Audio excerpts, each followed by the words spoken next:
Sí a la Torah, Torah, Torah, Torah, Torah, Torah, Torah, Torah. Shalom, how are you? There is a phrase that everybody say, everybody learn it, especially in churches, And this is in Hoshea 4:6.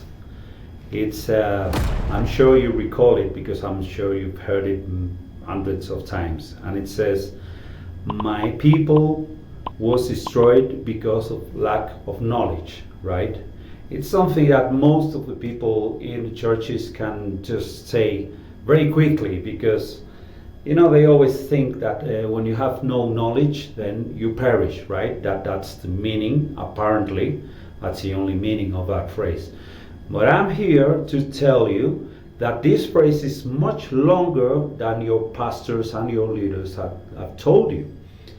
And then I want to read in context in Hoshea 4:6 what's the real meaning of this phrase, because it's a longer phrase, and the reason why they haven't told you the entire phrase is because they are hiding something from you, right? Because in Christianity, you have this myth that the Torah, the law that was established by our Elohim and given to Moshe, and Moshe gave to humanity, is impossible to follow, right? It's impossible to keep. Commandments are too hard and all that. That is a complete fallacy, because in Deuteronomy 30:11, our Elohim says that the commandment is not far away from you. It's not in the heavens, or it's not at the other side of the ocean that you have to go and search it, but it's inside your hearts. It's very near from you, right? So I just don't want to be longer than needed. So I just want to go to Hoshea 4:6, and I'm going to read to you this entire passage, and you're going to find out that effectively they've been hiding something from you, right? It says, well, this is a Spanish Bible, so I'm just going to translate on the way, right? My people is destroyed for lack of knowledge. So far is the part we all know, right? But now I'm going to carry on because it's longer. Because you rejected knowledge, I'll also reject you as a Cohen, as a priest for me.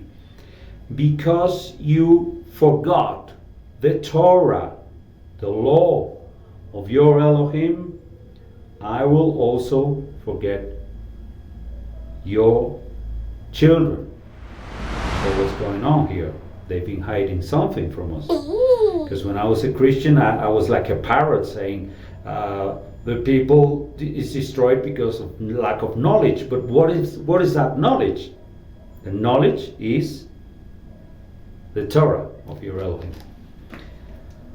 The Messiah confirmed the Torah in Matthew 5 from 17 to 20. You can check it in your Bible.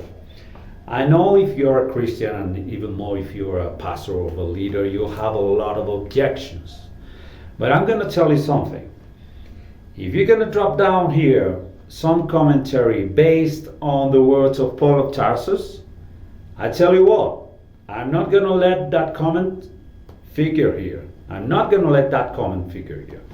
You have to write the Messiah's words. So as long as you write the Messiah's words, I'm going to let your comment be below here, and everybody will be able to read it. But if you're going to use words from Paul of Tarsus, your Messiah, to abolish or to invalidate the words of my Messiah, which is Yahusha HaMashiach, the real Jesus Christ that churches claim to preach, then it's not valid. I mean, you need to come to me with the words of the Messiah.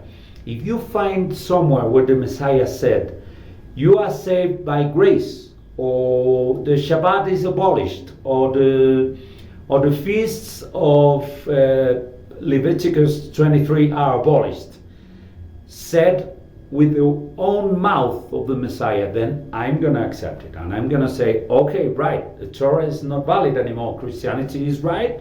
And then we don't need to keep the first 5 books anymore. They are here just for adornment, to embellish a little bit, for a bit of counting more books in the Bible, right? But not because they are doctrine, right? But if you can't find words from a Messiah saying that the Torah is abolished, then no Paul of Tarsus quote is going to work for me.